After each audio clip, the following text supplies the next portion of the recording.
Good morning F11 members and welcome to issue 46, the fundamentals of post-production video tutorials, part 1 for the the November 2015 issue. So what I'd like to do this morning, in tandem with the Behind the Lens feature and video blog also featuring in this issue from the Dolomites, is talk you through the post-production of a shoot I did by a lakeside on early in the trip by the lake Lago Bandidons, and here you see the images, and I've got these shots here which are shot with the beautiful early morning light just kissing the top of the peak there, and it's reflected in the waters of the lake. But of course it's a really high contrast situation. So what I did there is I made 5 exposures, which you can see here, using auto bracketing, and I'm going to merge them now to try and bring out all the information I can in the shot. But I'm very keen to avoid that sort of HDR look, which I find so unappealing. But I am going to use Lightroom's photo merge facility to do this, and all that I do is select the 5 images, 5 raw images without any adjustments, like that, and come up here to photo, and if I click on there, and it goes photo merge and HDR, those gruesome words, and here it's building the HDR preview. I'm actually going to change that to the deghost amount and click on low here and see what Lightroom comes up with. Now of course we're working with 5 images, each of from the 50 megapixel Canon 5 DSR, so they are huge images. So while this is happening, I'm just going to pause you. So that's the preview of the merge that Lightroom is going to do, and you notice I clicked on the deghost amount for low here because it was a beautifully still morning and actually nothing was moving in the frame, so the amount of deghosting should be minimal. And if I click on this show deghost overlay, any sort of conflict where there is merging in the image would be displayed by red bits, but there isn't any, so that's fine. Okay, so what I'm going to do now is merge the image, but of course because I'm dealing with so much information it's going to take a while to do it. So in the words of Blue Peter, I'm going to actually cheat by having merged the image before I started recording the video. So if I just cancel that and come here now to this image, which is, you can see down here what it says, it's called it HDR DNG, that's digital negative. Now everyone knows I hate HDR pictures, I hate the look of them, and yet here I am doing one. Well, I do believe that the way Lightroom merges images has a very different look to the look that is normally associated with HDR photography. Nevertheless, I'm very keen to process the picture so it looks natural and believable. So let's now look at what we've got here in this image, and if I go to develop and go back to right where we started, and this is what the merge has output. And as you can see, there are a fair few adjustments made in that image in the automatic process of merging it together. All the tones are there, but the big problem is it just doesn't look right. So I'm now going to work on this DNG to get it right. So first thing I'm going to do is look at the black clipping. Now what I'm going to do is actually make two versions of this shot. One for the sort of lower 2/3 of the image, i.e. the trees and the reflections in the water, and another one for the brighter parts of the picture, the top third of the picture, and then I'm going to merge them in Photoshop. So it's quite a complex process, this image. It was always going to be with such a high contrast image.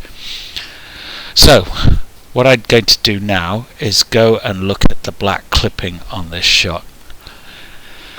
And already Lightroom has set a black clipping of -15. Well, I'm actually going to increase that by going a bit further.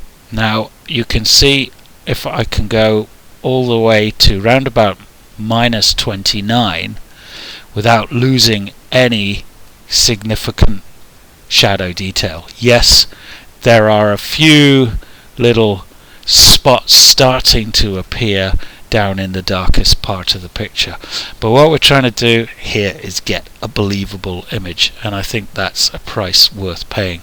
Just to reiterate, I hold down the Alt key and move the black slider, and if I go too far, that's where I'm losing shadow information, losing information in the blacks.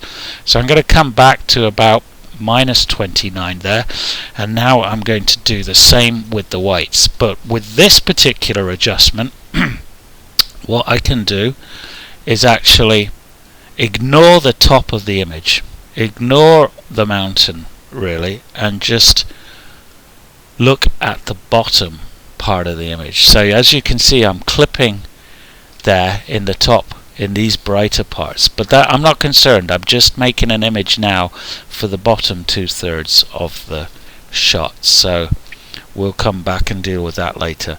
Of course I need to sharpen the picture, and as usual I use Lightroom's default here on the left, sharpen scenic, click on that, and then just adjust my masking here by holding down Alt, moving the masking slider to the right, and where the black is applied is where the mask is, making sure that no sharpening is applied to those areas of even tone where there is no detail to be sharpened. Good, okay. Now one thing I'm going to do now actually, which I very rarely do normally, excuse me, is add a touch of clarity.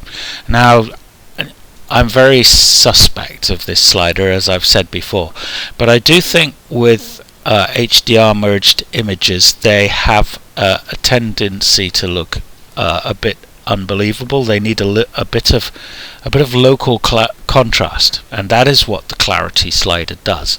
So to take that kind of HDR look out of the picture, I'm going to put in about, I don't know, round about 14 of clarity there. If I go too far, of course, it just looks horrible. So it's just a touch, just a teaspoonful. Okay, now I'm just going to tweak the point curve a touch, because what I'm doing is looking at the generally just the brightness of the image there, and I'm just going to pull it down just a touch here to about there. The really minimal adjustment, but you can be so controlled by using the point curve to adjust brightness. I'm going to add a touch of vibrance, not too much, but around about there, +7. I'm looking at the colours down here. If I go too far, it will quickly look gruesome. And at this point now, I'm going to export the image and start to work. This will be the image that I'm going to work on in Photoshop, which represents the darker tones in the picture. So if I go to Library, Export, and choose where I want to put the image, I'm going to put it in a folder called Processed.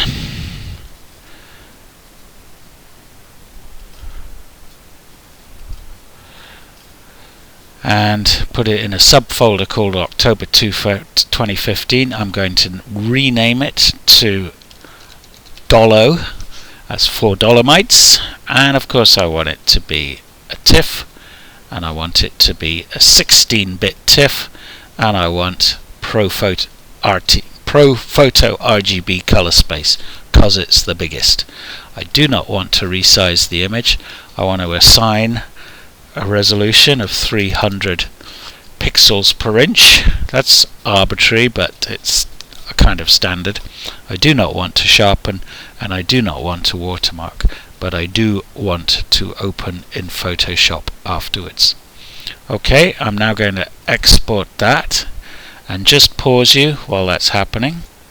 So now I want to make a second version of this picture, but looking at the brighter parts of the image, i.e. the top third of the image. So if I go back in Lightroom to the develop module, and now what I want to do is tweak those blacks again. Let's come here. I basically need to move the blacks so that I'm now not concerned with that clipping of the blacks in the bottom of the frame, so I can go all the way to round about there. And what this is doing in effect is enhancing the contrast just in the top of the image there. But my whites of course are a concern, because what I do is if I hold down Alt and just move the white slider, you can see I've got clipping, so I'm going to bring those whites right back to where we started, round about, well, in fact nil. Okay, in fact there. And now I'm just going to retweak the point curve to make the density a bit more what I want, ignoring the bottom third of the frame, 2/3 of the frame, just looking at the top of the mountain and the sky there. Now can you see what's happening here is I'm concerned that the colors here in the sky are just looking, that blue in the sky is just looking a touch too much over the top really. Now I do want to have a bit of vibrance in the shot in the rock there, and I'm just actually going to move that vibrance slider, ignoring the sky, but the colors in the rock are what I'm looking at there. I've got a vibrance of 10, but the blue is causing me concern.